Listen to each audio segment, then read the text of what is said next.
Formalmente los saludo y las saludo a todos y todas en esta tarde. Mi nombre es Andrea Luch, soy directora del Núcleo de Estudios sobre Economía y Sociedad Regional del IESOLP de la Universidad Nacional de La Pampa, y también integrante del Nodo 9 del proyecto PISAC 40, que nos tiene varios investigadores aquí presentes en esta tarde.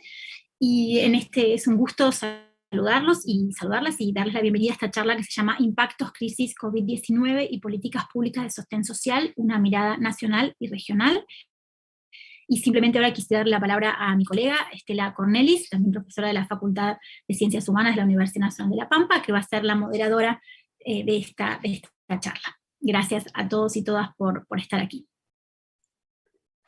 Bueno, buenas tardes a todas las personas que se han sumado a este encuentro.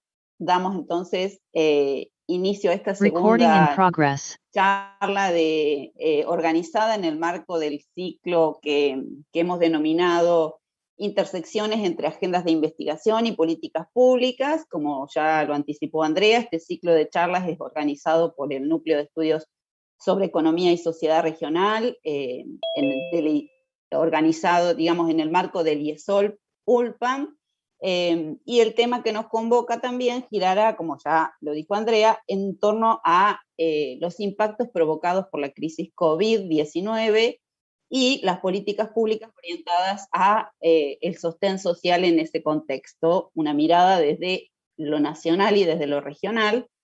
Bueno, les queremos decir a todas las personas que estén conectados que pueden ir dejando sus comentarios en el chat, que después los vamos a recuperar una vez que se hayan realizado todas las exposiciones, preguntas, comentarios. Y le vamos a dar la palabra en primer lugar a Pilar Arcidiácono. Ella es doctora en Ciencias Sociales por la Universidad de Buenos Aires, licenciada en Ciencias Políticas, especialista en Gestión de Políticas Sociales, magíster en Políticas Sociales. Es también investigadora adjunta de CONICET, investigadora permanente del Instituto de Investigaciones Jurídicas y Sociales. Perdón, Estela, perdón, te estás confundiendo, perdón, esa no es Pilar, esa soy yo, perdón. Está bien, ¿eh? O sea, coincidió, en todo caso. Un poco. Perdón, son los, digamos, los CV que me pasaron, por eso estaba, bueno, bárbaro. Yo lo presento si querés.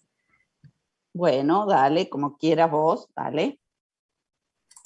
Bueno, perdón, Pilar Arcidiácono, doctora en Ciencias Sociales de la Universidad de Buenos Aires, licenciada en Ciencia Política, es investigadora permanente entonces del Instituto de Investigaciones Jurídicas y Sociales de Chioggia, profesora de Sociología Política en la carrera de Sociología de la UBA y docente de grado de la UBA, Universidad de La Plata y UNSAM.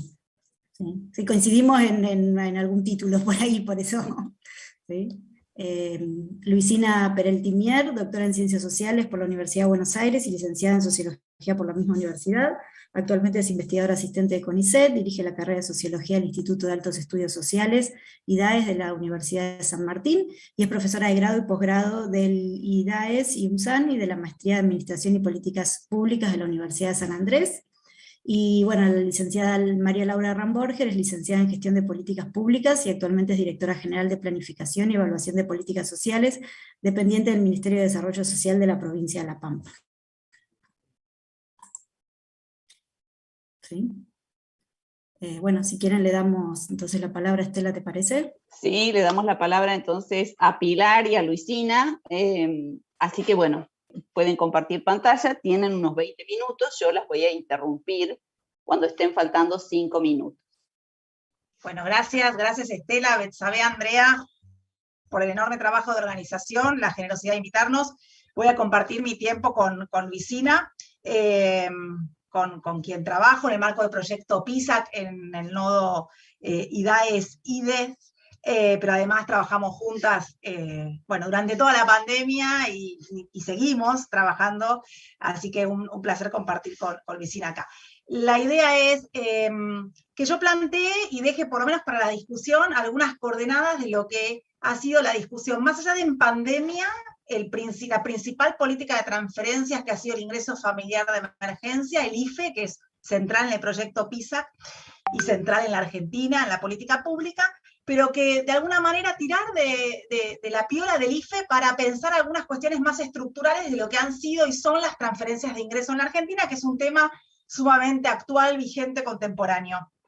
Entonces me voy a ir un poco para atrás y un poco hacia también dejar algo de lo que es la agenda de discusión de las transferencias en la Argentina. Como ustedes sabrán, digamos, el campo amplio de las transferencias es un campo de lo cual se habla permanentemente, ¿no? En términos de planes, en términos de asignaciones, con todos los ribetes que tienen las transferencias a las familias, pero las transferencias es algo de lo cual se habla públicamente. Es algo que estructura y es reestructurado, ¿no?, por el orden político-moral, y aparecen ahí las discusiones, yo había buscado algunos memes por ahí, después comparto algunos, sobre los pícaros que entran y no lo merecen, sobre las trampas de las personas y de las familias para poder ingresar, aunque no están supuestamente en la lista de los elegidos. Hay una cantidad de esfuerzos burocráticos vinculados con identificar quiénes son aquellos beneficiarios legítimos y los ilegítimos de la política social. Hay toda una discusión en torno al mundo de las transferencias de ingresos que ha llenado nuestras bibliotecas sobre qué dar, hasta cuánto dar, a cambio de qué dar, porque siempre las transferencias en general, y el IFE en ese sentido me parece que es una gran diferencia, tuvo algo a cambio, alguna contraprestación, condicionalidad, como querramos llamar en la jerga de la política social.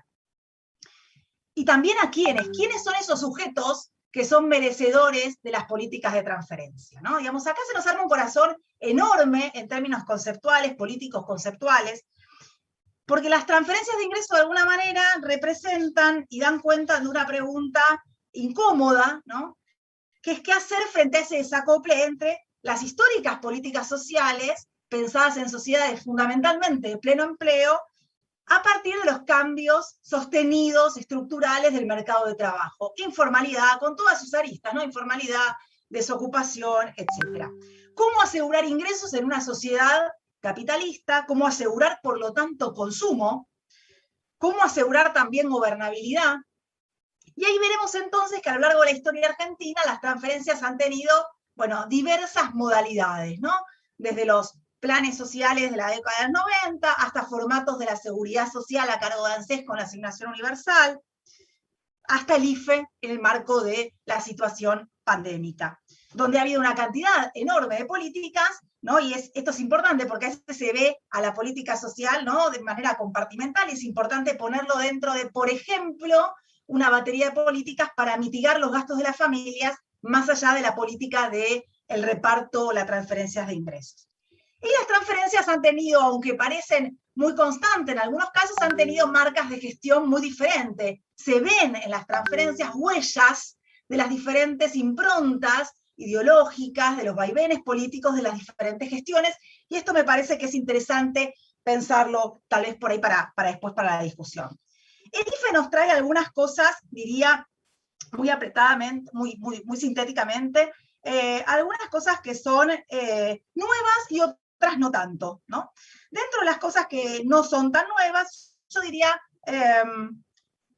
o mejor dicho, voy a empezar por las más nuevas. Dentro de las cosas más nuevas que trajo el IFE en ese contexto particular, del peor momento de la pandemia y del aislamiento, y de una reducción de las ventanillas estatales en forma presencial, nos trajo algo que es lo que exploramos en el marco del proyecto PISA fuertemente, que ha sido un proceso de virtualización completa casi de la prestación. En la historia de las transferencias no habíamos tenido otra política como antecesora que fuera completamente virtualizada.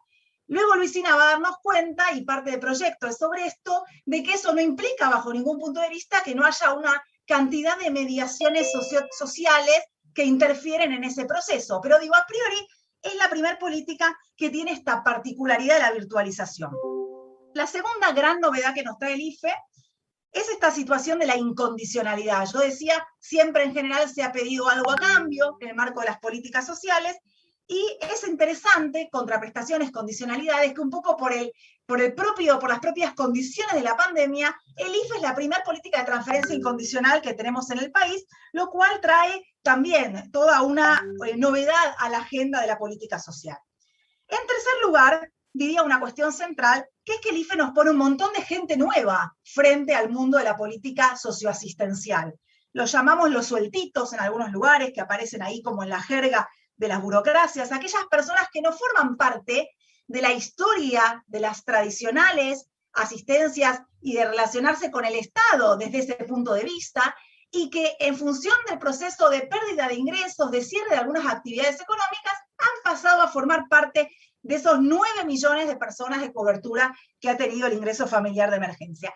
Este punto después me interesaría retomar, y por ahí después puede salir en la discusión, porque creo que es un desafío que se pone en la agenda actual y vigente de la política social. No solo, digamos, el mundo de las personas que están más clásicamente en el andamiaje de la asistencia o lo socioasistencial, sino el mundo de aquellos que estuvieron en el IFE durante un tiempo y que también están reclamando por algún tipo de transferencia, y me parece que eso es central. Después el IFE tiene algunas cosas, yo diría, nuevas, viejas, que ya conocíamos. Por un lado, esta idea de la autofocalización. ¿Qué quiero decir con esto? Identificarse. Las personas se autoidentifican como portadoras del derecho para cobrar esa política. Se identifican como cumpliendo con una serie de requisitos que las haría acreedoras, o por lo menos que genera la expectativa. Y esto después generó muchos problemas, ¿no? Generó muchos problemas en las políticas de los reclamos, de las personas que efectivamente no fueron, elegidas por el sistema informático de ANSES como las beneficiarias del IFE, y también generó una gran sorpresa dentro de lo que han sido las magnitudes estatales, cosa que no es nueva.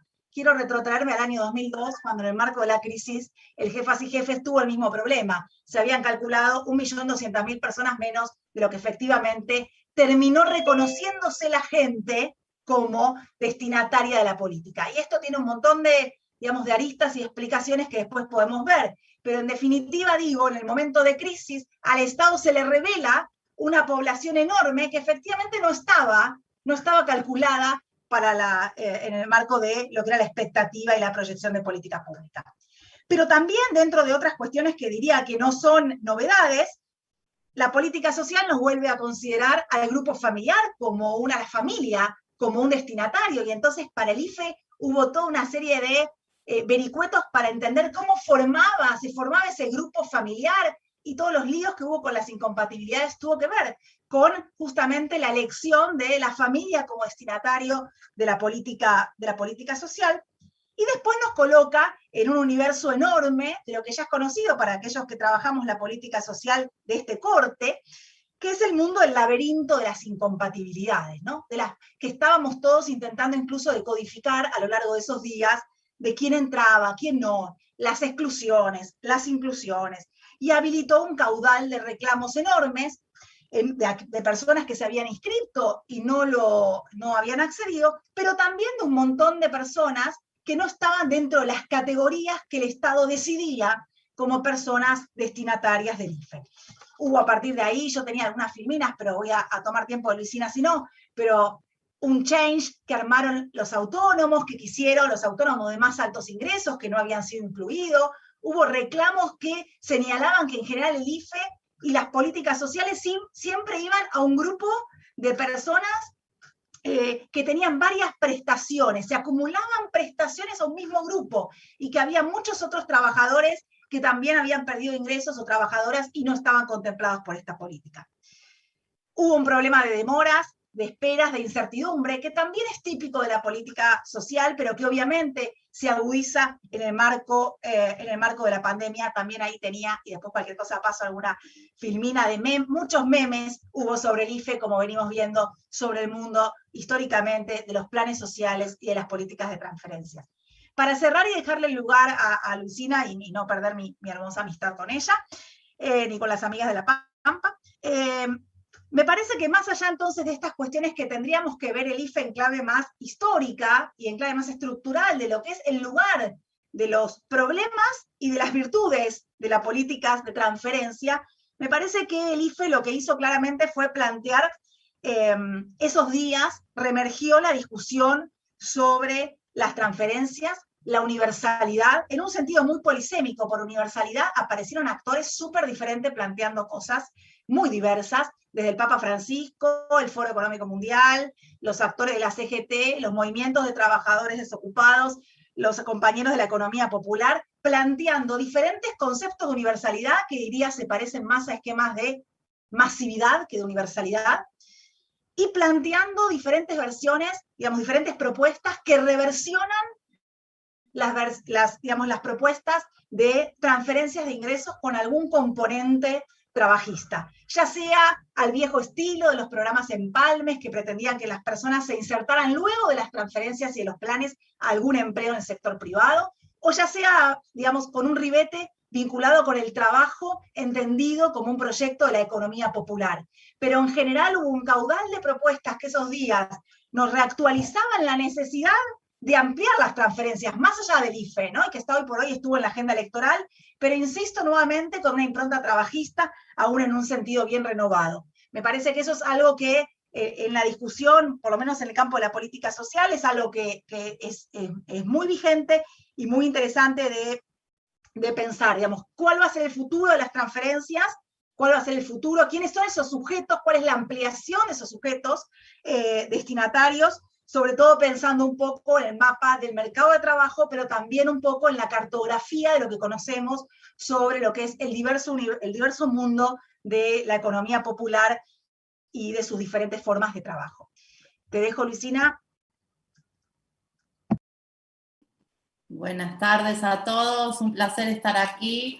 Gracias Pilar, Andrea, Betsabé, Estela, por organizar este encuentro. La verdad que un placer viene siendo el trabajo conjunto en el marco del PISAC, un placer y una oportunidad, ¿no?, de pensar políticas federales desde distintos puntos de vista, ¿no?, que hacen también a la riqueza, ¿no?, de lo que estamos mirando.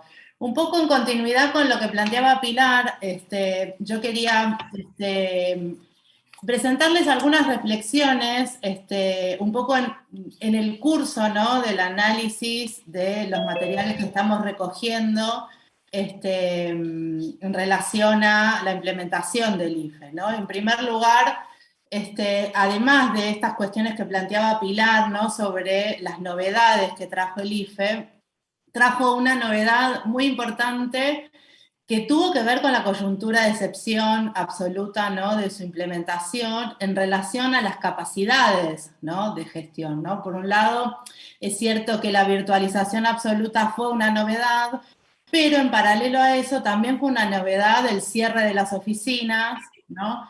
El hecho de que ANSES tenía gran parte de su personal licenciado, ¿no?, para responder reclamos, ¿no?, para tramitar inscripciones.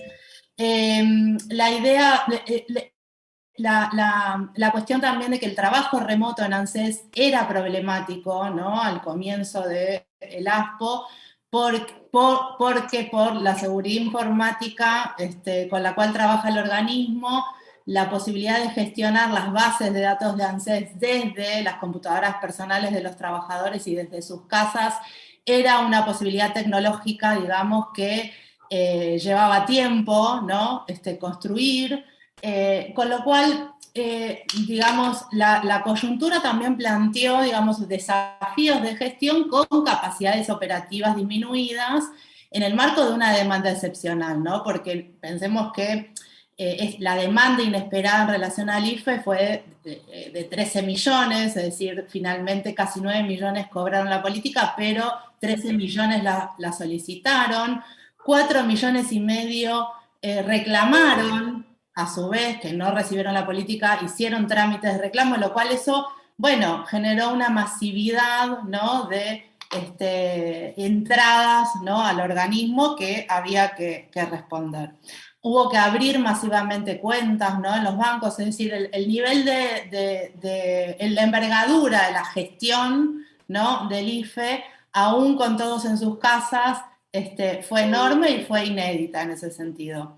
Entonces, una de las preguntas que nos hacemos en el PISAC es si estas condiciones institucionales de excepción no habrán habilitado ciertas mediaciones, ¿no? Ciertas mediaciones que resultan en cierta medida enigmáticas por las condiciones de aislamiento en las cuales estaba el país una buena parte del periodo de gestión del IFE. Y lo que estamos encontrando es que efectivamente, ¿no?, hubo una multiplicidad de mediaciones. Yo aquí, para no abundar demasiado, en todo caso después podemos retomar y diversificar un poco esta cuestión.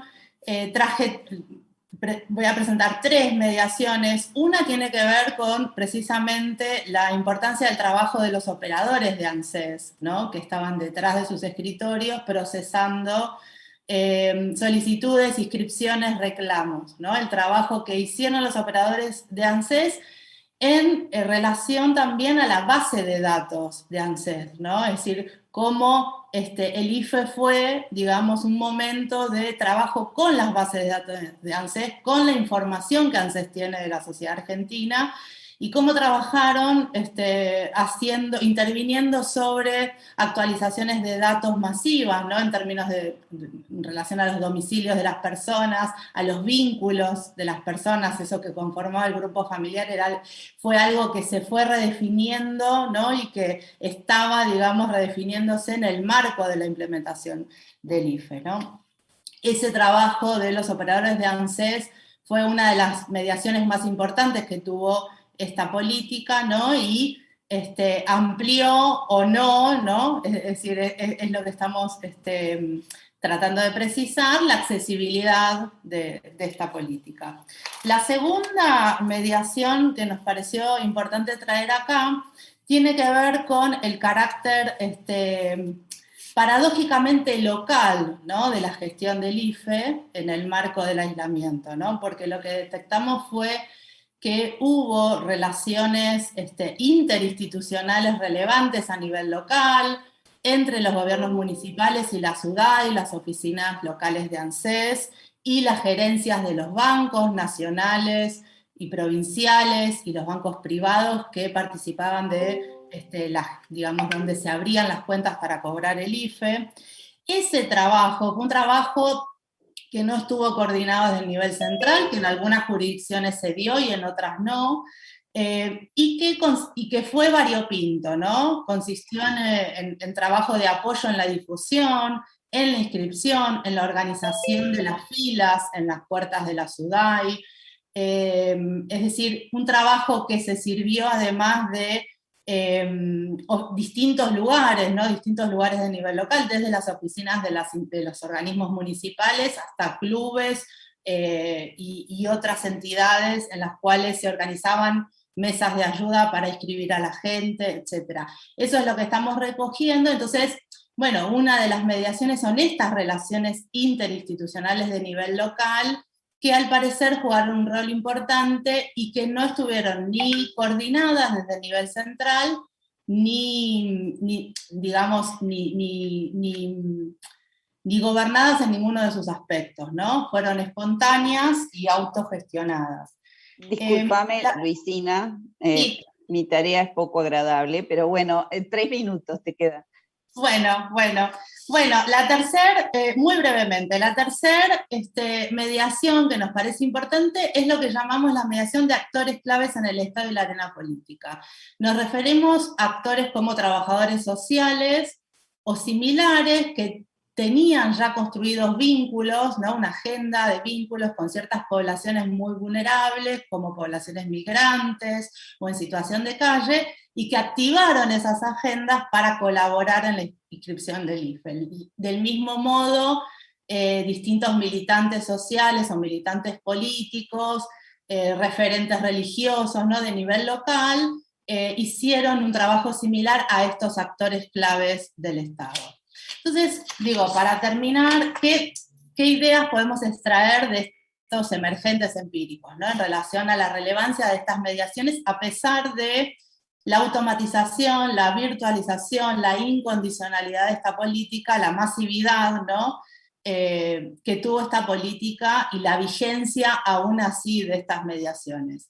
Bueno, uno podría pensar, nunca la automatización y la centralización es total. Si en este tipo de política que extremó esos rasgos, ¿no?, al máximo, aún podemos visualizar este tipo de mediaciones, bueno, es para pensar en general cómo incorporar, ¿no?, en el diseño de las políticas un trabajo, ¿no?, de gobernanza de estas mediaciones. Yo mencioné 3, hay incluso más.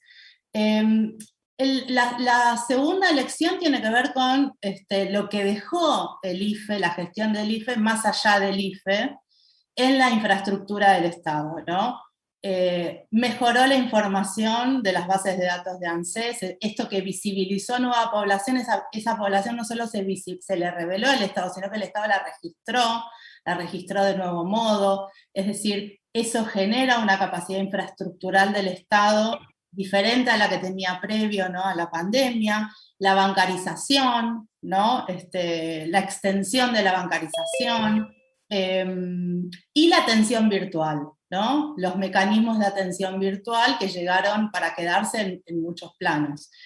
Y por último, es algo que mencionaba Pilar, este efecto simbólico de saber que no se sabe, ¿no?, para el Estado, que también es una cuestión importante en relación al futuro, ¿no?, de la política social, más allá de la coyuntura política, económica, ¿no?, que hoy tenemos. Bueno, muchas gracias. Ahí estoy, espero no haberme excedido mucho. No, muchas gracias. Entonces, Pilar y Luisina, impecables con el tiempo estuvieron, la verdad. Bueno. Muy bien. Bueno, le damos la palabra ahora a Betsabe Policastro, ahora la voy a presentar, licenciada en Sociología por la UBA, magíster en Estudios Sociales y Culturales, especialista en Gestión de Políticas Sociales por la ULPAM, doctoranda en Ciencias Sociales por la UBA, y bueno, y también se desempeña como docente de grado y de posgrado en la Universidad Nacional de La Pampa. Así que te damos la palabra, Betsabe. Gracias, Estela. Bueno, muy interesante, Pilar y Luisina. Yo voy a puntualizar algunas cuestiones en relación al IFE en nuestra provincia y algunos primeros hallazgos que estamos teniendo de nuestro relevamiento aquí en la ciudad de Santa Rosa, en el marco de este proyecto que estamos conversando hoy. Bueno, el IFE constó de 4 rondas, ¿sí? En la primera ronda, según datos del ANSES, en toda la provincia de La Pampa la cobraron 57.895 personas, de las cuales 33.000 aproximadamente, unas 33.000 y un poquito más, eran trabajadores informales o desocupados. Unas 16.000 eran personas, en general la mayoría son mujeres, que son receptoras de la asignación universal por hijo, por sus hijos justamente. 5.900, casi 6.000 eran monotributistas, 1.700 del servicio doméstico y 760, más o menos 763 eran personas que tenían ya como programa anterior el Progresar. Nosotros como parte del nodo 4, del nodo 9, digo, acá en la provincia de La Pampa, en Santa Rosa, hemos entrevistado a 16 personas que recibieron el IFE o que se presentaron y fueron rechazados por alguno de los motivos que ya señalaron las Pilar y Luisina. Entrevistamos entonces a 16 beneficiarios o aspirantes y a 9 personas que se enmarcan dentro de funcionarios estatales o mediadores sociales que pudieron tener alguno de estos roles, que yo también voy a señalar un poco respecto de los hallazgos de estas entrevistas que ya mencionaban las chicas.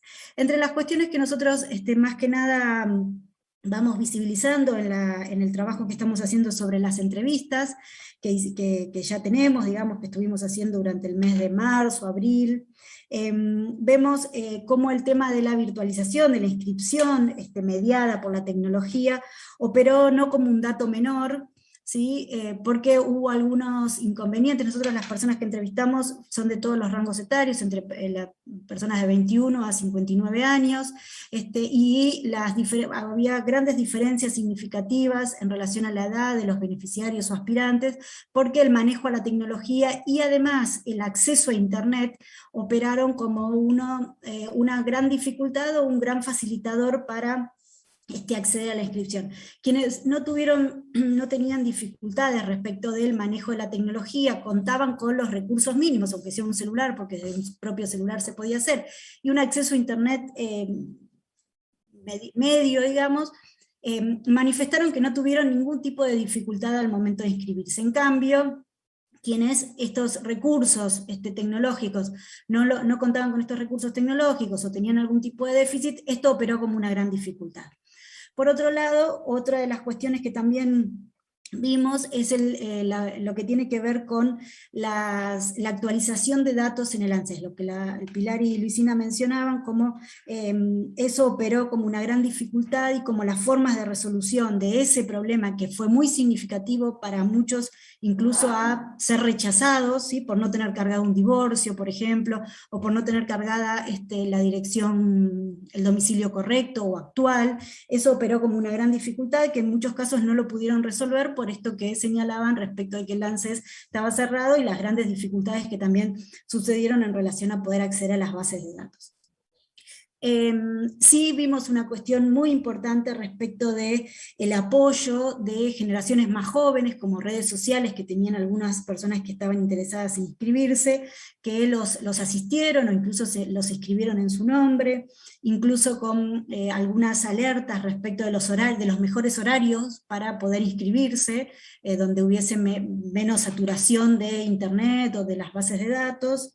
Y en relación a los mediadores, sí vimos que los mediadores sociales operaron de una manera muy significativa para poder acceder, para poder distribuir la información en relación al surgimiento del IFE y a los días que había que inscribirse y demás, y también como, esto lo vimos, bueno, con funcionarios estatales, como las agendas de estos funcionarios, como decía Luisina, ¿no? Las agendas de estos funcionarios estatales operaron las agendas personales operaron de una manera muy significativa para poder resolver algunos conflictos que algunos de los aspirantes tenían, se les presentaron.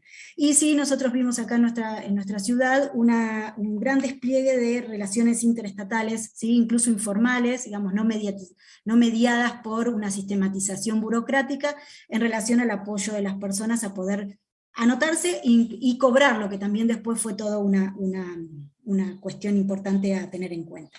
Y después otra de las cuestiones que quería mencionar de los hallazgos que estamos teniendo es respecto de esto que Pilar mencionaba y hacía referencia a todos los memes que podían haber surgido y que muchos de nosotros seguro los vimos, en relación al criterio, ¿no? de que si es merecedor o no merecedor la persona de este beneficio, ¿no? Y nosotros lo que vemos es que en muchos casos, o en todos los casos, autoevaluarse, autoidentificarse como merecedor, como haber sido merecedor, incluso para aquellos que fueron rechazados, por supuesto, de este beneficio, se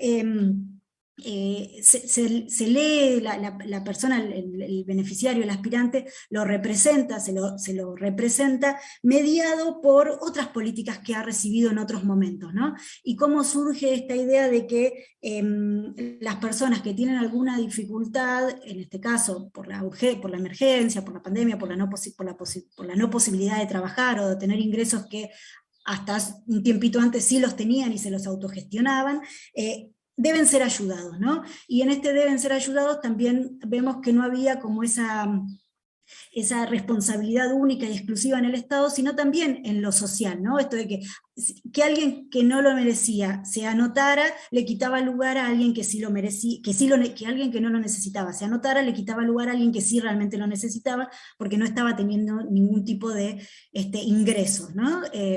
Y esto creo que también es toda una cuestión para pensar las políticas sociales, ¿no? En relación a el tener que ser ayudado y cómo esto puede conformarse en un derecho que no es un derecho que solamente tiene que atender el Estado, sino también que debe ser atendido socialmente, ¿no?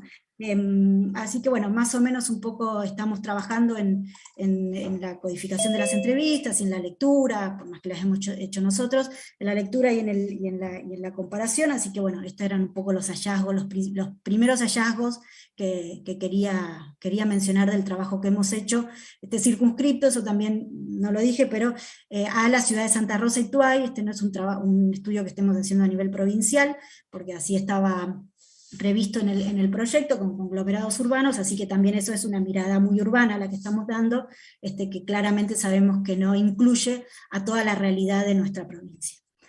Así que bueno, yo me reservo para alguna pregunta a posterior, y ya le damos lugar a María Laura. Bueno, muchas gracias, Betsabé. Ahora sí le damos la palabra a María Laura Ramborger, la vamos a volver a presentar. Hoy Betsabé la presentó rápidamente, licenciada en Gestión de Políticas Públicas y actualmente es directora general de Planificación y Evaluación de Políticas Sociales, dependiente del Ministerio de Desarrollo Social de la provincia de La Pampa. Así que adelante, María Laura. Buenas tardes a todos y a todas. Nuevamente agradezco a Andrea y a Betsabé por la oportunidad que nos dan de compartir este espacio que genera la Universidad de La Pampa. Y nosotros cuando recibimos la invitación, teníamos tantas cosas para contar de lo trabajado y de lo realizado durante la pandemia, que armamos una compilación donde resaltamos los principales rasgos trabajados, ¿no? En esto quiero hacer hincapié en que este es el trabajo de un equipo técnico de esta dirección, que me acompañan hoy Leandro Palazzo y Marcela Tucelo, y que en esto de priorizar qué cosas, en algunas vamos a coincidir con la línea que se viene trabajando, que es la parte más asistencial, pero queremos un poquito posicionarnos desde el vamos, ¿no?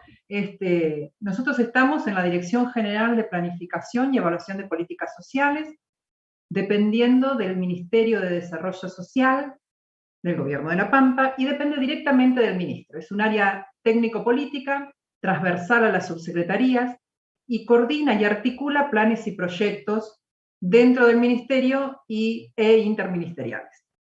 En este marco que empezamos a hacer, la misión que tiene nuestro ministerio es la de promover el desarrollo social de personas, familias y comunidades en un marco de derechos, de descentralización y con equidad territorial.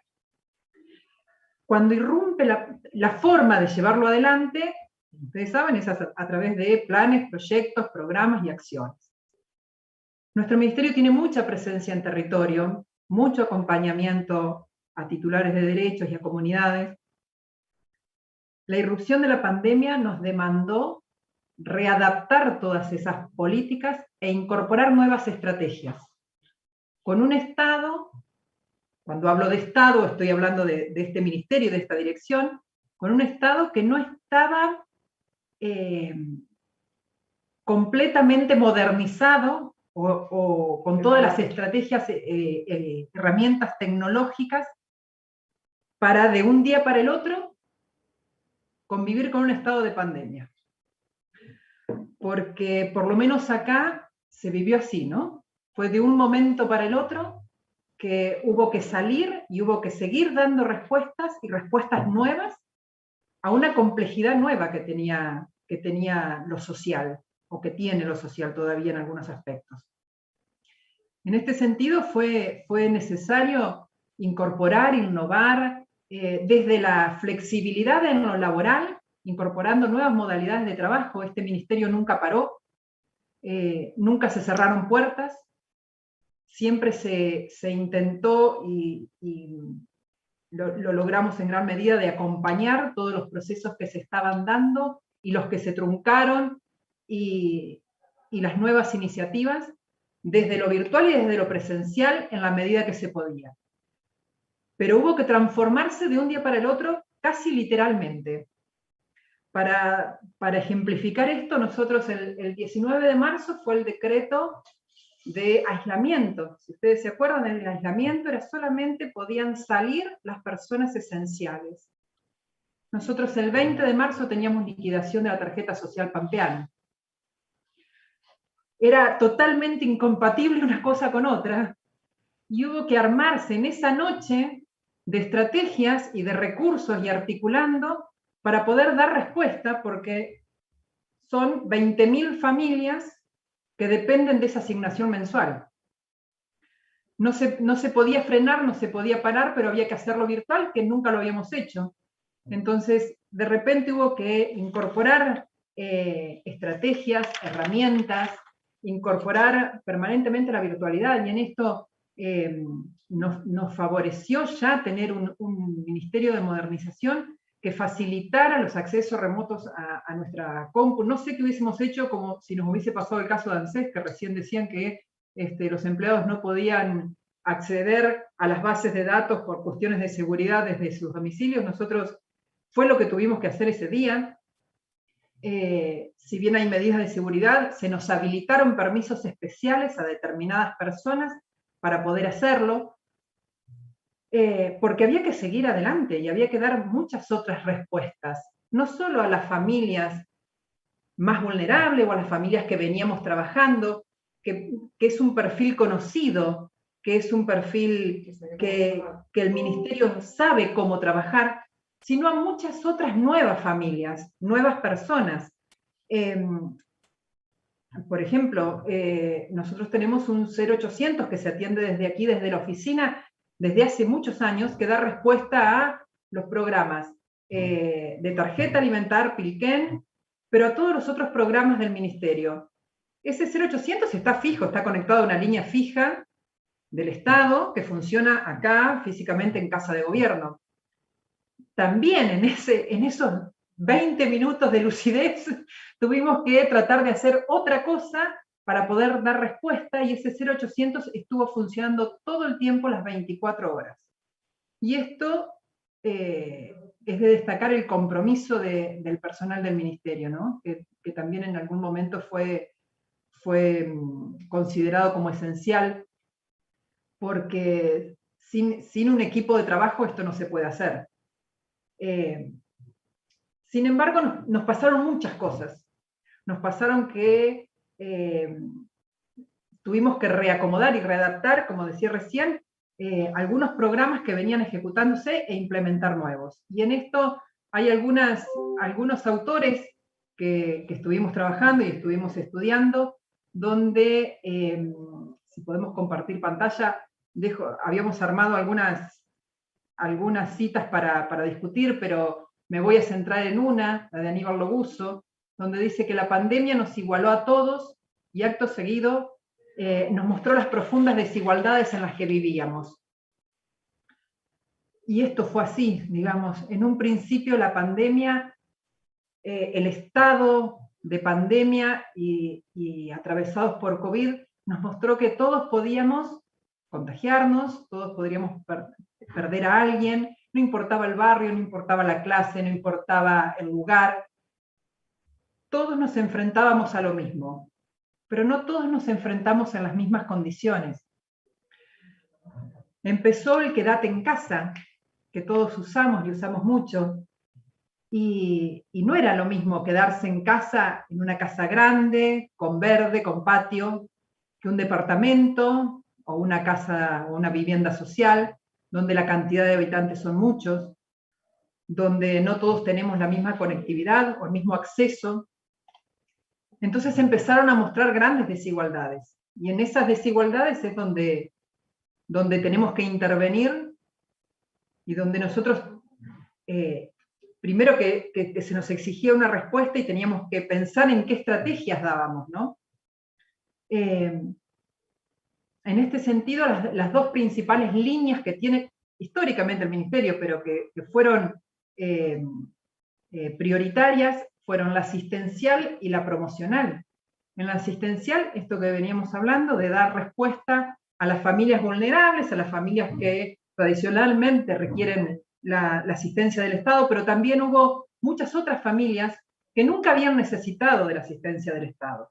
Muchas otras familias que construyeron su hogar, su familia, su futuro a partir del trabajo de oficios o de profesiones, y que en ese momento de aislamiento no pudieron salir a trabajar. Son las familias que muchas veces no tienen un colchoncito armado de ahorros y que van con el día a día, y en esto también hubo que salir a acompañar. Por eso este 0800 que les decía recibió todo tipo de llamadas, y a cualquier hora porque además estas nuevas familias que se incorporaron a las demandas del Estado no sabían cómo hacerlo, esperaron o esperaban hasta no poder más, hasta intentarlo todo, hasta tener que recurrir al Estado, y también se dio respuesta. Con una presencia fuerte en territorio. Nosotros, vuelvo al principio, nuestro ministerio trabaja descentralizadamente, y en ese sentido, el trabajo que se hace permanentemente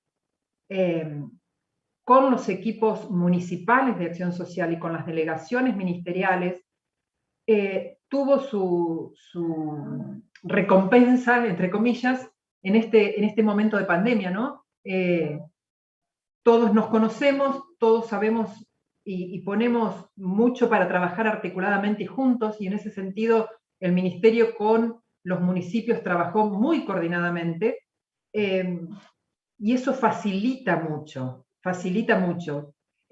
sobre todo cuando uno trabaja desde lo central, desde casa de gobierno, por llamarlo de alguna forma, el llegar y el conocer la necesidad de Juan o de Pedro que viven en una localidad, con las diferentes localidades que tenemos, ¿no? Nosotros tenemos 79 localidades, muy pocas de más de 10.000, muchas entre 10.000 y 5.000, y unas poquitas de menos de 1.000 habitantes. Con todas esas diferencias,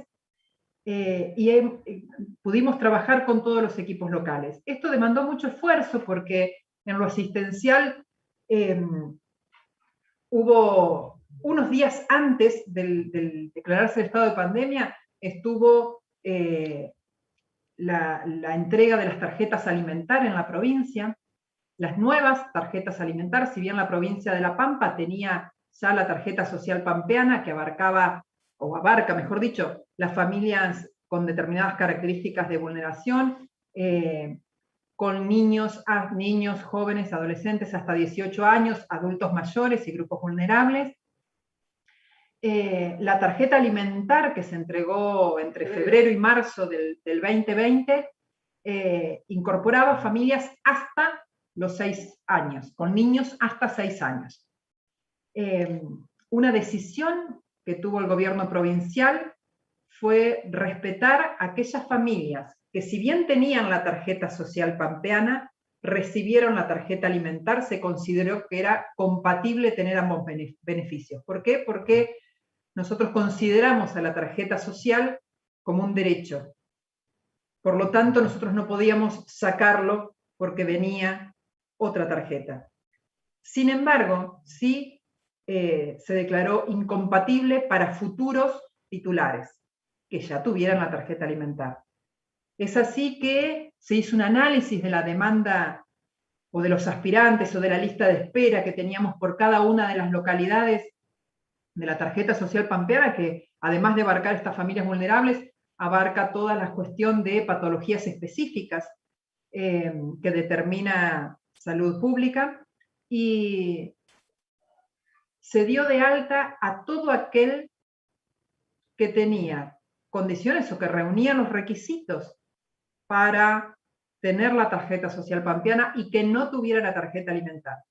Y en esto voy a marcar algo que nos ayuda siempre, que es que el territorio es quien ingresa la información.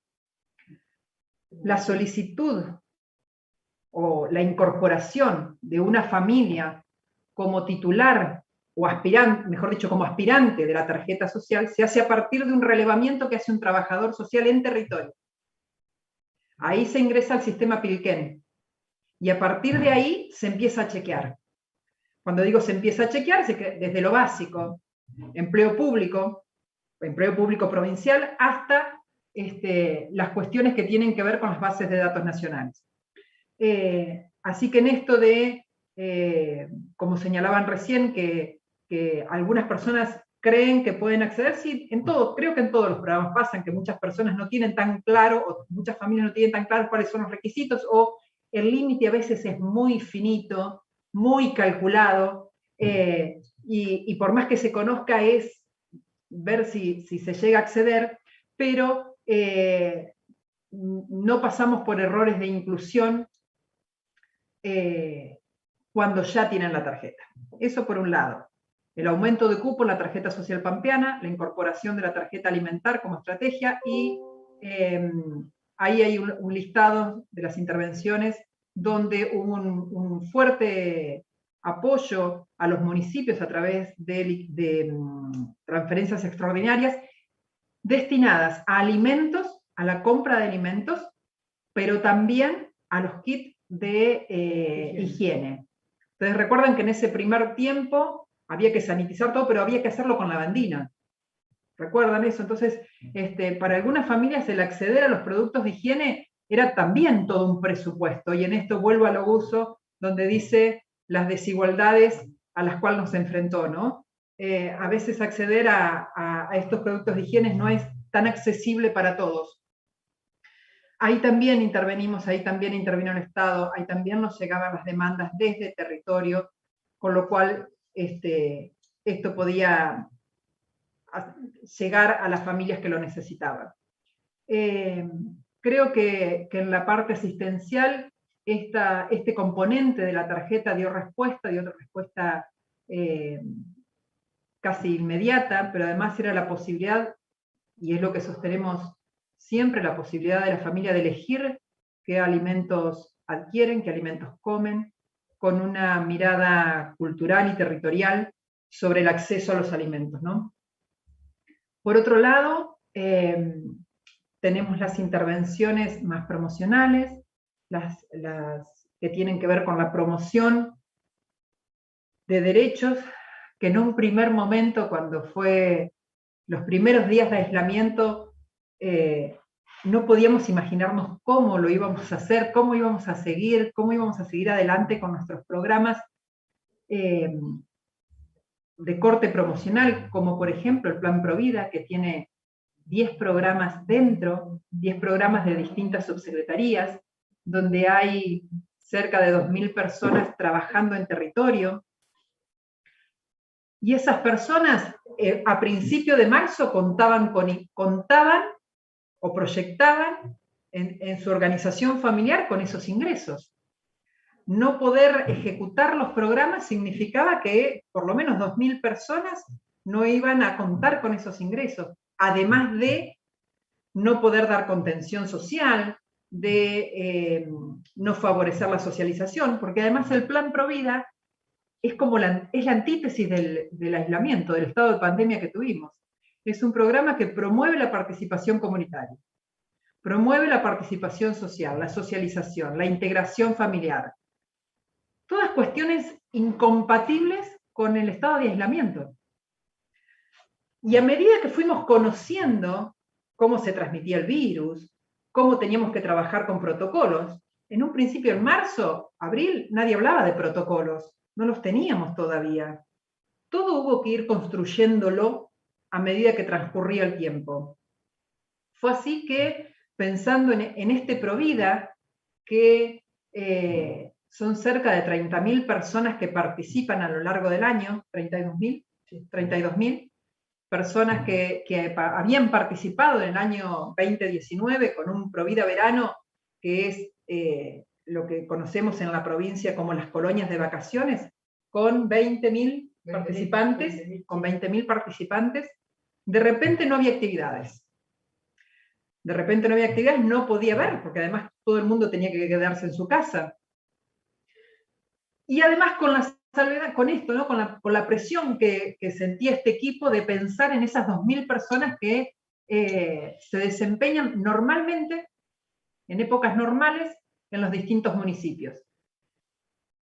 Cuestión que fue en esto de pensar estrategias y de cómo usábamos lo que teníamos e incorporábamos cosas nuevas, pudimos recuperar los elementos o los resultados de las evaluaciones de las capacitaciones anteriores. La última capacitación que habíamos hecho para Provida Verano en diciembre de 2019, habían concurrido 700 personas de toda la provincia preparando las colonias de vacaciones, y cada vez que nosotros hacemos una instancia de capacitación, hacemos una evaluación de esa jornada o de esa capacitación, ya sea de cuestiones desde lo organizativo hasta de los temas y de las cuestiones que trabajamos, y ahí recuperando eso y los encuentros regionales que habían sucedido durante el 2019, sistematizamos y ordenamos esa información, y lo que nos estaban pidiendo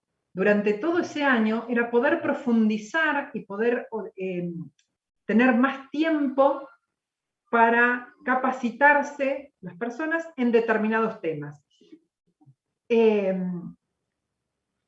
Cuando analizamos las temáticas... Perdón, y lo que... María Laura, unos 3 minutos más o menos. Oh, ¡qué momento! Bueno, rápido.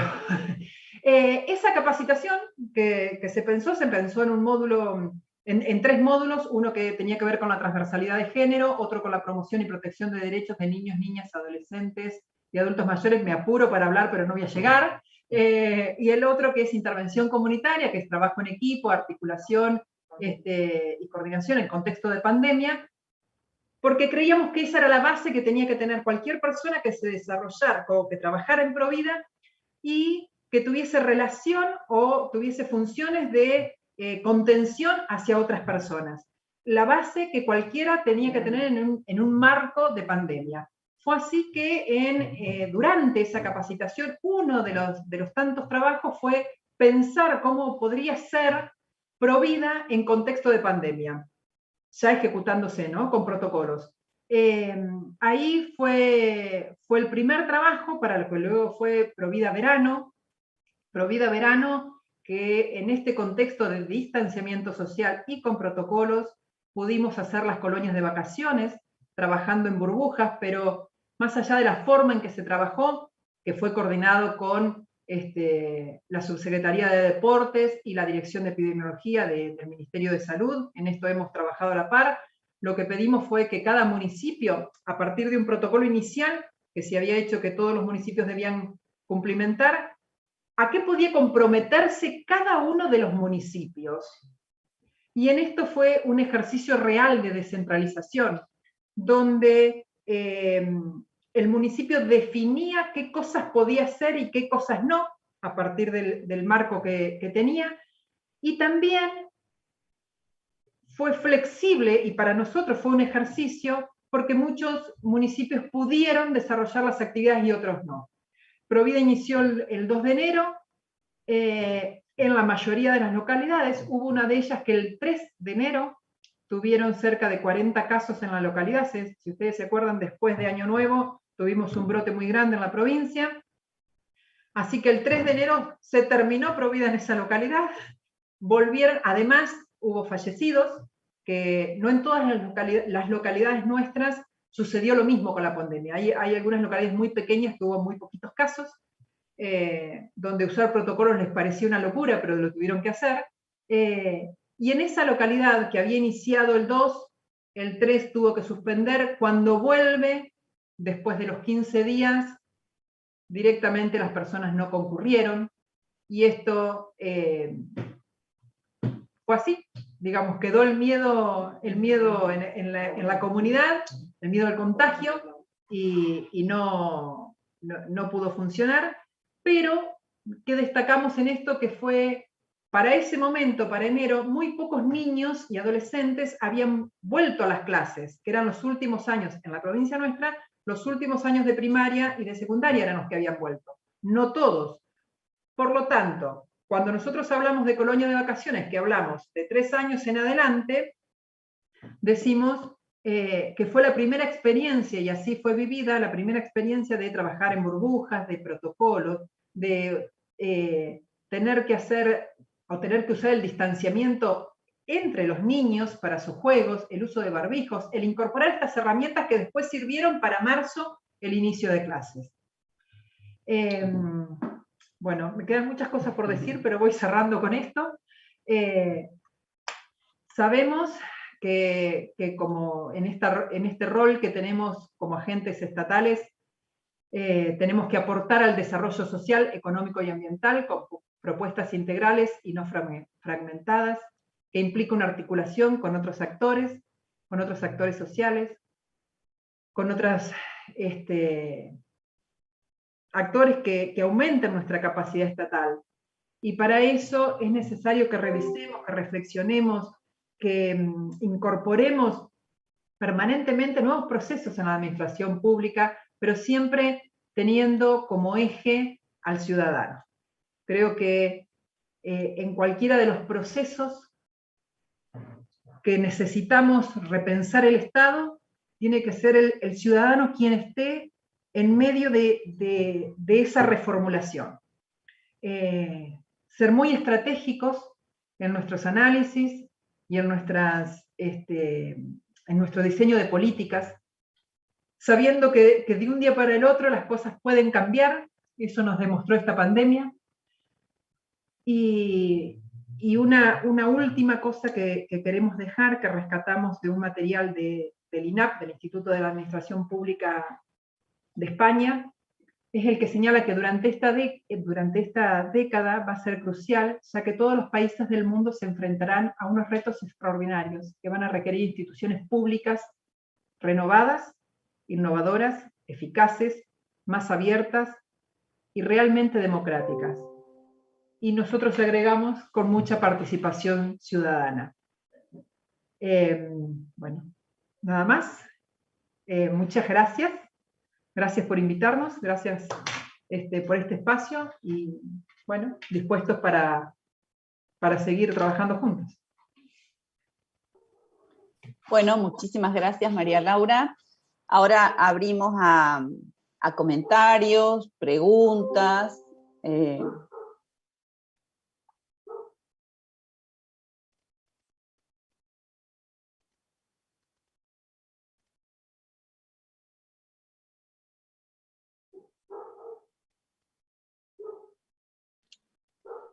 Bueno, Estela, tal vez para romper el hielo y invitar a otros que están acá presentes, bueno, muchas gracias por todas las contribuciones sumamente interesantes. Yo vengo más trabajando ATP, que fue otra política no IFE, así que perdón si hago preguntas un tanto diferentes, pero yo quería ponerlas en diálogo, ¿no? Por ahí, sobre todo a Pilar y Luciana con María Laura y equipo, digo, porque preguntarle incluso también a María Laura si vos sentiste en una interpelación de algunas cosas que aparecieron, por ejemplo, saber que no se sabe, ¿no? El Estado Central con el IFE, si para el caso de La Pampa, en esta implementación de políticas previas, pero el fortalecimiento de algunas otras, como recién nos comentabas, también se enfrentaron al desafío de acceder a nueva información y estos nuevos sujetos, ¿no? Estos nuevos individuos que se sumaron a las demandas del Estado en contexto de pandemia, ¿no? Eso era una pregunta por ahí para María Laura.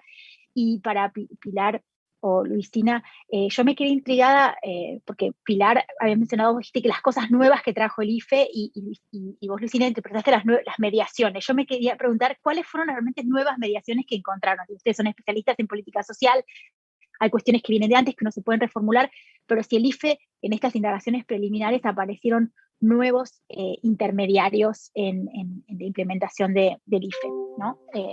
Esas serían mis dos preguntas. ¿Empiezo? A mí el saber que no se sabe también me hizo ruido.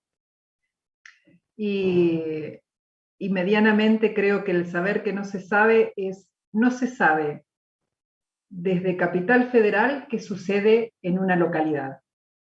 Y creo que es así, creo que son los errores en la inclusión y en la exclusión de determinados beneficios. Sinceramente no sé qué ha pasado con el IFE específicamente, porque no lo ejecutamos nosotros. Sí hemos acompañado algunas cuestiones como mediadores, pero no tuvimos acceso. Lo que sí digo es, y lo tenemos comprobado, cuando las políticas sociales vienen desde la centralidad directamente al titular, se pierde todo el trabajo que se hace en territorio. Y eso es lo que favorece la inclusión de las personas cuando son programas focalizados, la inclusión de las personas correctamente o la exclusión. Nosotros en tarjeta alimentar lo que vemos es que falta territorialidad. Falta territorialidad en esto, ¿no? En la asignación y en el acompañamiento.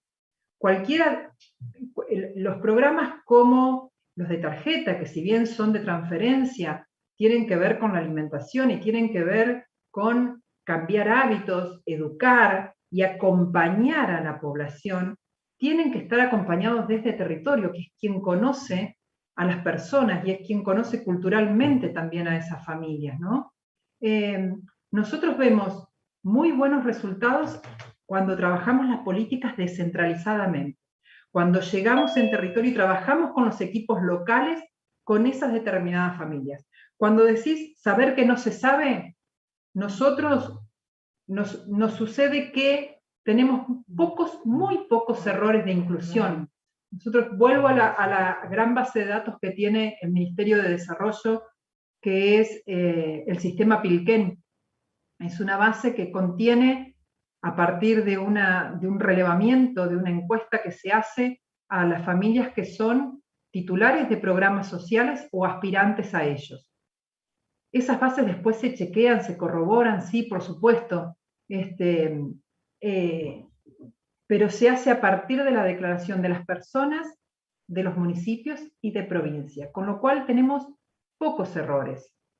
Sí nos ha pasado durante la pandemia que recibiéramos llamadas aquí en el 0800 de Juan Pérez, de cualquier pueblo, lo buscás, lo encontrás.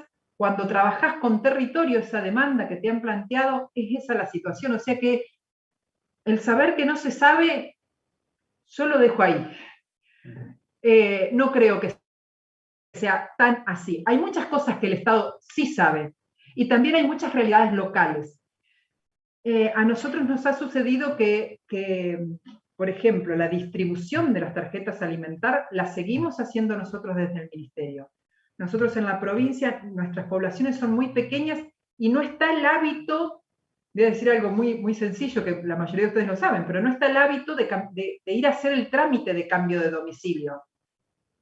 Siempre los domicilios, sobre todo de los núcleos o de las familias jóvenes, están relacionados con el hogar materno, paterno,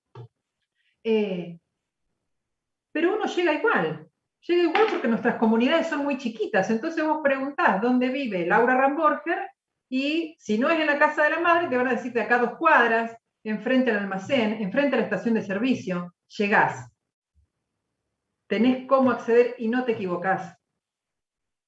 Ahora, considerando que no en todas nuestras comunidades, nosotros no tenemos 79 delegaciones de ANSES, entonces a las personas se les hace muy difícil, no solo el cambio de domicilio en el registro civil, sino el poder modificar la situación o los datos que tiene ANSES de ellos. Tampoco se sabe con qué periodicidad lo hace ANSES. Digamos, acá hay una combinación de factores, digamos, cuando nosotros entregamos tarjetas alimentar, en su momento que fue presencial en febrero-marzo, había algunos errores de impresión de las tarjetas, por ejemplo, en nombres o en documentos, que cuando nos sucede a nosotros acá con la tarjeta social pampeana, se modifica el sistema y sale a los 15 días, tenés la tarjeta nueva, hecha, realizada. Ahora es muy difícil porque las personas tienen que viajar a Hacha, a Pico, a Santa Rosa, a algún lugar, Victorica no me acuerdo si tiene, pero hay pocas delegaciones de ANSES. Y además que no estaban atendiendo de forma presencial. Además que comunicarse con el asterisco no sé cuánto, 130 y no sé cuánto, es tremendo. Tremendo. Entonces, los mecanismos de esta ejecución, de este tipo de políticas, cuando son tan centralizadas y que llegan directo al titular, donde no hay mecanismos para que la persona, el ciudadano, se comunique con el Estado, porque no están abiertos para la comunicación con el Estado, es muy difícil. Se hace muy difícil para las personas.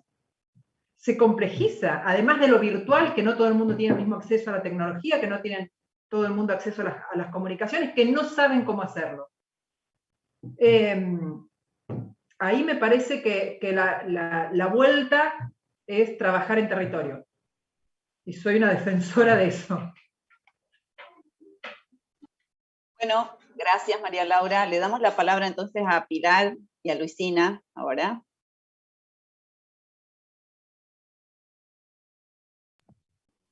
¿Querés, Pili, arrancar vos? Dale, Bueno, dale.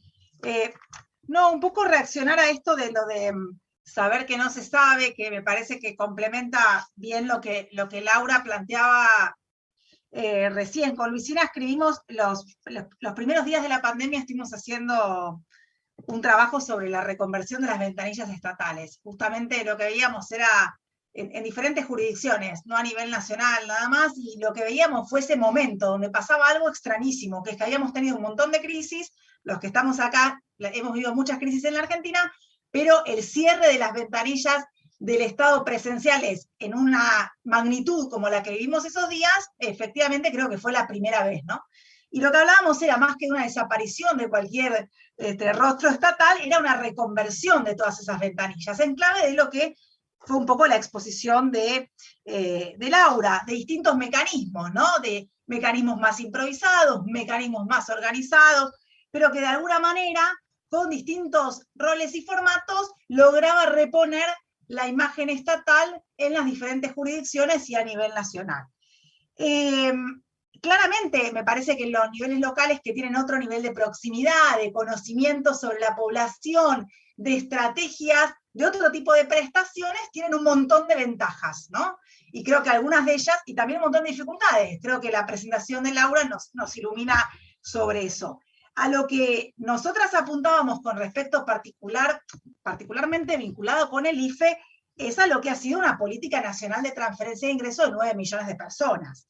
Y cuando creo que Luisina hacía esta mención a saber lo que no se sabe, tiene que ver con estas grandes magnitudes, que complementan, creo, y por eso yo decía, no miremos las transferencias, o la invitación era mirar las transferencias también en relación con toda esta batería de intervenciones que hacen los gobiernos locales y provinciales en el marco de la política social, pero también, digamos, destacando el rol de lo que hacen las transferencias de ingresos a nivel nacional, porque solo casi lo podría hacer un organismo como ANSES, que estamos hablando de un volumen, hoy por hoy, de prestaciones mensuales que paga ANSES con un botón a fin de mes de 22 millones de prestaciones. Estas son las magnitudes que estamos pensando en clave del Estado Nacional.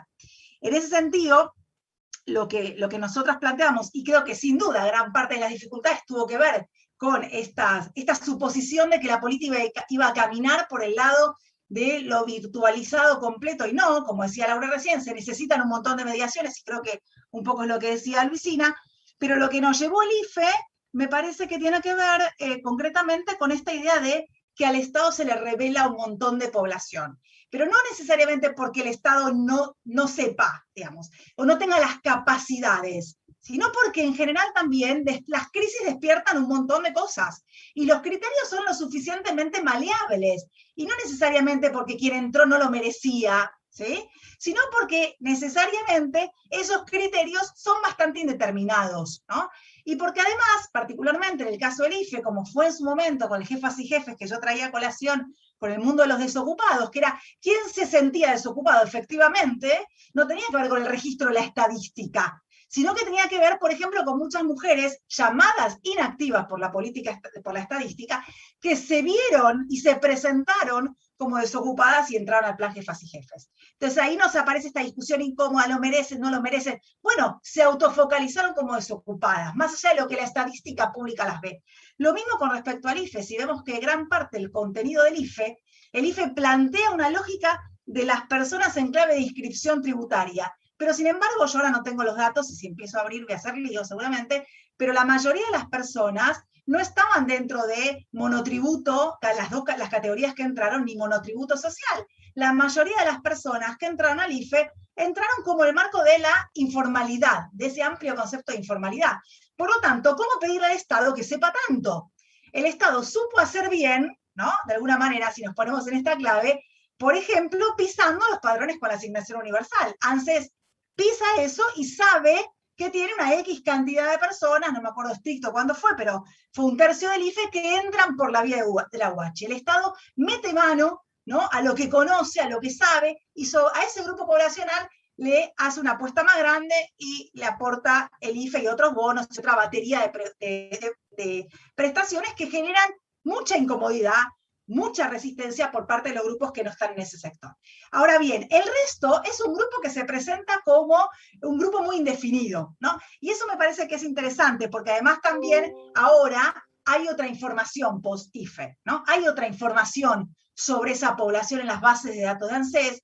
En paralelo hay un Registro Nacional de Trabajadores de la Economía Popular. Digo, hay algunos instrumentos que nos permiten hacer como cierta cartografía un poquito más mejorada, ¿no?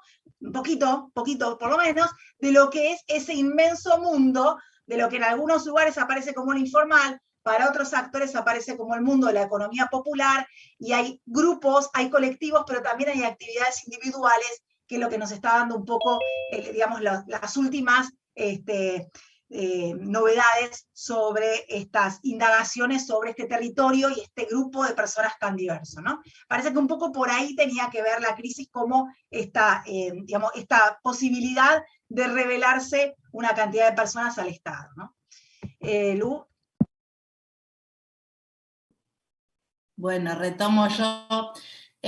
No, una idea que me parece central que marcó María Laura es esta cuestión de los saberes del Estado, ¿no? Es decir, que tanto en ciencias sociales como en la gestión de la política pública no hay una sola naturaleza de los saberes sobre la sociedad, ¿no?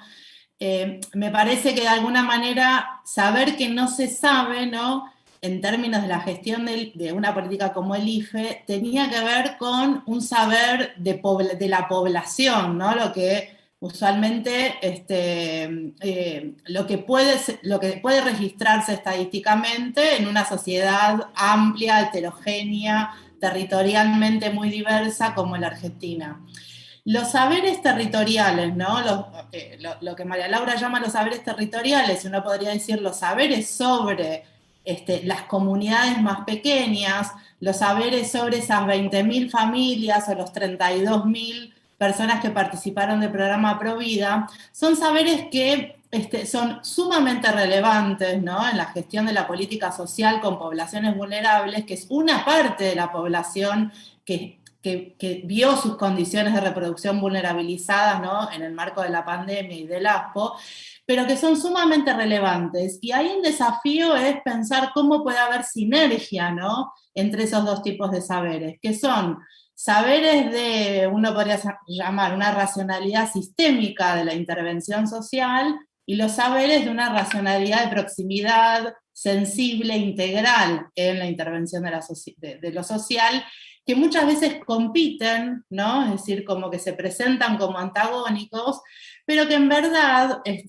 con estas cuestiones que estamos investigando en relación al IFE, habría que pensar en su complementariedad y en una complementariedad a gobernar, es decir, a gobernar desde el plano local, a gobernar desde el plano central, ¿no? Es decir, estas mediaciones podrían haber sido coordinadas, podrían haber sido instigadas, ¿no?, organizadas, ¿no?, por los gobiernos provinciales, por los gobiernos locales, y fueron autogestionadas, fueron como, es decir, entonces, uno podría pensar en que esas dos racionalidades, esos dos tipos de saberes, puedan funcionar de manera no en competencia, sino en complementariedad en la gestión de otro tipo de políticas, ¿no? Eso por un lado, y en relación a esto que planteaba Andrea, que otras mediaciones, ¿no? Es decir, yo, digamos, llamaría la atención sobre las mediaciones tecnológicas, ¿no?, que acompañan este tipo de políticas, ¿no?, y que generan como el paroxismo del proceso de individuación, esto que María Laura decía, la relación del Estado con el ciudadano, ni siquiera con un empleado del Estado central, ¿no?, sino con una página web, un formulario, Mi ANSES, ¿no?, es decir, los ciudadanos se vinculan con una página en ANSES, en donde entra el quill, y para los empleados de ANSES, para los operadores de ANSES, las personas, como nos decía un coordinador del área de sistemas de ANSES ayer, que lo entrevistamos con Pilar, son quilles, las personas son quilles, ¿no? Ahora, esa racionalidad, esa mirada sobre los sujetos de la política social, no es incompatible con otro tipo de mirada, ¿no? Es decir, el desafío justamente es por qué es necesario que sean quilles, ¿no? Porque la política masiva, ¿no?, de transferencias de ingresos, que muchas veces se presenta como un horizonte deseable, exige esa distancia y ese procesamiento, ¿no? Y la mediación tecnológica, en la medida en que muchas de las cuestiones que estamos viendo también con el PISA tienen que ver cómo el IFE también forzó la adquisición de capital tecnológico, ¿no? Es decir, las personas quizás fueron ayudadas por amigos, por, ¿no?, estos también mediadores de proximidad, ¿no?, amigos, vecinos, es decir, conocidos, ¿no?, que colaboraron con otras personas para inscribir al IFE, para hacer un reclamo, para decodificar juntos criterios, ¿no?, de inclusión. Entonces, quiero decir, muchas personas que no tenían competencias digitales, ¿no?, o recursos tecnológicos para gestionar el IFE, en esas relaciones de proximidad los adquirieron o los mejoraron, ¿no? Entonces, hay algo, digamos, de la mediación tecnológica que también transfiere, o que es posible de que transfiera. Para que eso ocurra, digamos, también tiene que operar, bueno, las capacidades de las burocracias locales, las capacidades de las organizaciones sociales de nivel local, es decir, todo aquello que supone un saber más integral, un saber de proximidad, que pueda mejorar, digamos, las transferencias masivas que se hacen desde un saber sistémico y desde una racionalidad de la distancia, bienvenido sea, ¿no? El desafío por ahí es pensar esas sinergias. Bueno, acá tenemos en el chat 2 preguntas para María Laura. Una de Mónica dice, ¿abordaje territorial articuló con organizaciones sociales de diversas localidades del interior de la provincia? Esa es la pregunta que hace Mónica. Y después una pregunta de Federico, que bueno, dice muy interesantes las intervenciones. Y su pregunta dice, se caracterizaron bien las iniciativas políticas y también algunas limitaciones. Me gustaría saber cuáles son las mediaciones que, a criterio de ustedes, llegaron para quedarse a partir del impacto de la pandemia. ¿Cuáles son las ventanillas del Estado, como recién decía Pilar, que en La Pampa emergieron en el marco de la crisis y presentan cierto potencial a futuro? Te escuchamos, María Laura. Ahí vamos. La primera pregunta nos relacionaba con quién se había articulado en territorio, y básicamente con el primer actor, o el actor más importante que nosotros tenemos, es el municipio siempre. Es con el primer actor que trabajamos. Nosotros, al trabajar descentralizado, a quien se reconoce es al municipio, y el municipio reconocerá las organizaciones que tienen su territorio. No en todos los municipios y en todas las comunidades están las mismas, así que nuestra intervención va hacia el municipio. Con él articulamos, con él trabajamos. Después en cada municipio en particular se puede trabajar con algunas organizaciones, si las hay o no, muchas veces con algunas organizaciones sociales que tienen que ver con lo religioso o el culto, o sindicalistas, ese tipo de cosas, pero dependiendo de cada una de las localidades. Son bastante dispares en organizaciones nuestras comunidades, ¿no?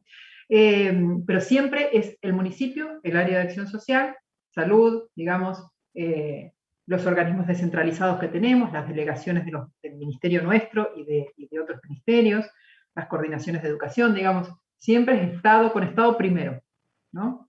En ese sentido. Después, con respecto a la pregunta de Federico, las mediaciones, mira, cuando Pilar y Luisina presentaban el tema del IFE, y también Betsabé, nosotros en mediaciones nos identificamos automáticamente con la segunda categoría que dijeron, que era la mediación territorial, ¿no? La local, y también con el trabajo de los trabajadores sociales, dijeron ustedes. Para nosotros el trabajo territorial, la mediación territorial y la de los profesionales del área de desarrollo social van de la mano, o las delegaciones del ministerio. En el caso del IFE, fue esa la participación que tuvo este ministerio. digamos, nosotros tenemos la ley de descentralización, la 2358, que caracteriza la provincia y la divide en 10 regiones. En esas 10 regiones hay delegaciones del ministerio. Entonces lo que se trabaja es con la conformación de esas regiones, con las intendencias, con los municipios, y es el intercambio que hacíamos, facilitar el acceso a la inscripción del IFE en su momento. Luego cuando había personas que tenían cuentas bancarias que se les depositaban si habían salido titulares del IFE, se les transfería, y si no a otras, a través del correo argentino, se hacía el depósito, no sé si se llama depósito, el pago, digamos, del IFE.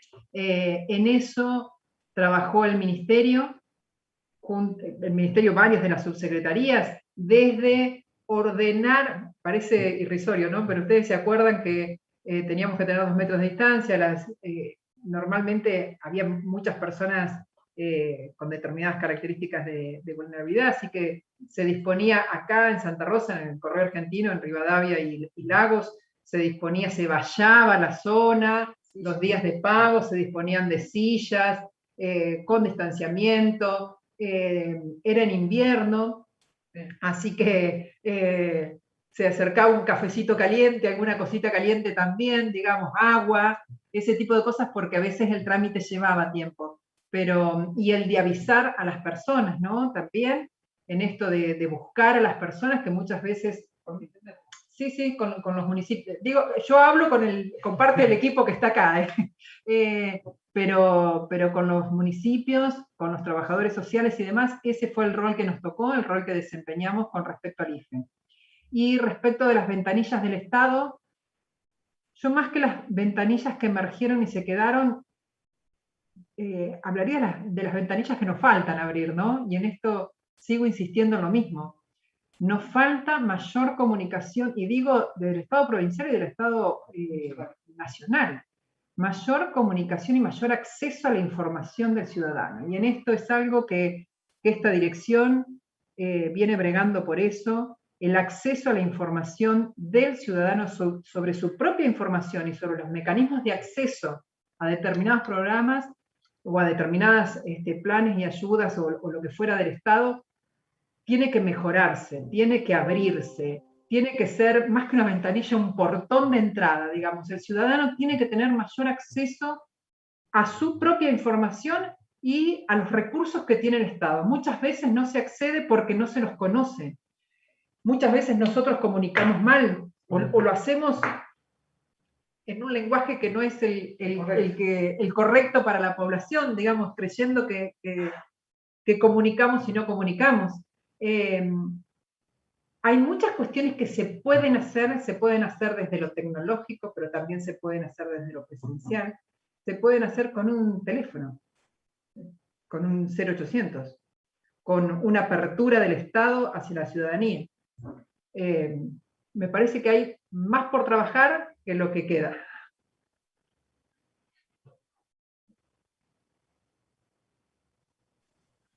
Bueno, muchas gracias, María Laura. Con más comentarios, preguntas que quieran hacer.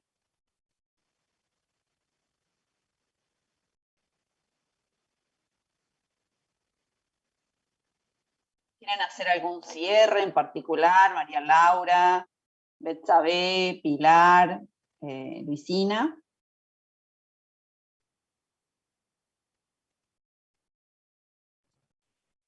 Yo creo que me hablé todo, pero nada, a modo de cierre siempre creo que esto nos muestra un desafío, nos muestra, sí podemos hablar de lo que trabajamos y trabajamos mucho, muchas veces en eso de tener que dar respuestas uno no sabía si era lo más adecuado, pero era lo posible. Realmente cuando uno lo piensa y lo repiensa siempre queda un desafío por delante, ¿no? Por lo menos desde este equipo, lo que se trata de ver es cómo mejoramos, cómo le ponemos calidad a lo que hacemos, cómo abrimos. Y eso siempre es un desafío que tenemos, es algo que nos mueve y nos moviliza, y cómo innovamos dentro de lo social, ¿no? Cómo incorporamos nuevas herramientas, cómo damos mejores respuestas. y cómo mejoramos la calidad de las prestaciones. Nada, eso, digamos, siempre lo planteamos como un desafío porque creo que es lo que el Estado tiene que hacer, ¿no? Mejorar permanentemente sus intervenciones, la calidad y la llegada al ciudadano. Y vuelvo a decir lo mismo del cierre de la exposición, el ciudadano como eje y como centro de la política pública. Nada más. Gracias. Betsabe, Pilar, Luisina. Yo particularmente agradecerle mucho a Pilar su generosidad, y bueno, en nombre de ella también a Luisina, su generosidad y su tiempo para, bueno, que nos podamos encontrar en estos medios virtuales que tienen su lado positivo, y bueno, que puedan participar en una discusión o un debate que se dé al interior de nuestra ciudad, de nuestra provincia, así que en ese sentido, muchas gracias por la generosidad, por la buena predisposición, y por el contenido de lo que estuvieron conversando con nosotros. Así que bueno, en particular, muchas gracias por eso. Bueno, nosotras, agradecerles a las organizadoras, de verdad, sé que estas cosas son esfuerzos, las logísticas, coordinar, guardarnos agenda, quedarnos a disposición, bueno, esto del proyecto PISAC, que esperemos que dé un montón de resultados, y de estar en un proyecto federal con tantos nodos por todo el país, y estar en diálogo permanente con compañeros y compañeras de todo el país, que es algo que no se da necesariamente todo el tiempo en los proyectos de investigación. Me parece que eso hay que celebrarlo muchísimo, y vamos a sacar, espero que cosas muy buenos aprendizajes. Nosotras con Luisina veníamos pensando que la pandemia, más allá de todo lo que nos dejó, nos deja también una mirada, una oportunidad para ver, ¿no?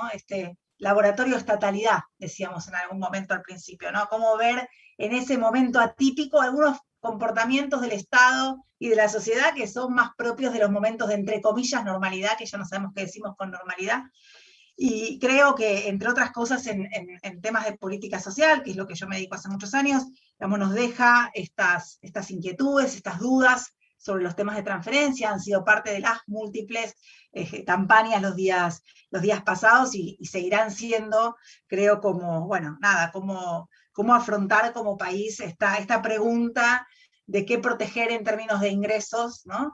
¿Qué es lo justo? ¿Cuál es el principio de justicia que estamos dispuestos en términos de transferir ingresos a las personas, a las familias, a los hogares, como querramos? Pero me parece que es algo sobre lo cual nos debemos dar esta reflexión, y sobre todo porque es algo que también, en términos de la recodificación de las desigualdades y esos procesos, quién recibe, quién no recibe, nos va a generar también muchas fragmentaciones, conflictos, y me parece que es importante dar esta discusión en varios lados. Así que agradecemos, bueno, muchísimo la invitación, y quedamos a disposición para todo lo que podamos colaborar.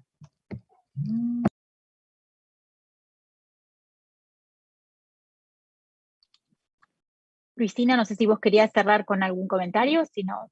No, sí, reafirmar lo que dijo Pilar recién, la verdad que súper agradecida, es una oportunidad también de escuchar, la verdad, a María Laura, la perspectiva del gobierno de un organismo de desarrollo social provincial, digamos, en relación al IFE, en relación a, bueno, en relación a las políticas centralizadas, ¿no?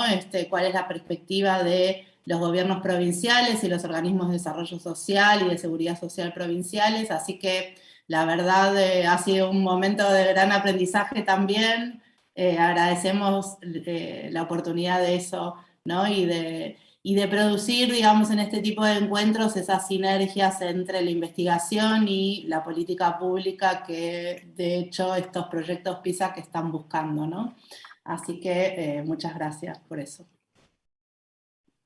Bueno, simplemente rectificar las palabras que acaba de decir Mina, creo que encuentros, momentos de encuentro para generar esas sinergias, no solamente entre academia, políticas públicas, diferentes visiones, sino también esta mirada nacional, regional, que tan productiva está haciendo en este PISAC, también, como decía Pilar. Así que desde el núcleo aquí de La Pampa agradecemos nuevamente su tiempo, su generosidad por compartir sus reflexiones, y nos estaremos viendo seguramente en el futuro para seguir compartiendo aprendizajes y resultados de la investigación y en particular quiero agradecer a María Laura y a su equipo que se prestaron generosamente a participar en este diálogo. Así que muchas gracias y será hasta la próxima. En el núcleo tenemos programadas a finales de octubre otra charla, también de debate público, como es la ciencia y la tecnología. Así que también los estaremos invitando a seguir compartiendo estos espacios. Muchísimas gracias y buenas tardes a todos y todas.